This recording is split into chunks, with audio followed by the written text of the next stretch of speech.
makita niyo siya dito ay nabanggit ng tungkol sa pag-normalize ng pang-umolestya at paghahasa ay hindi malabong mangyari dahil sa halimbulatan nito sa pagtanggap ng karamihan sa third sex or yung kabaklaan or pagiging tomboy.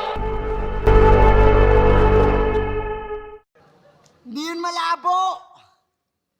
Pagkat imbis ikondena yung issue, pinagtatawanan nyo pa. Kaya kayong mga natuwa sa sinabi ng maskara, nakakasuka.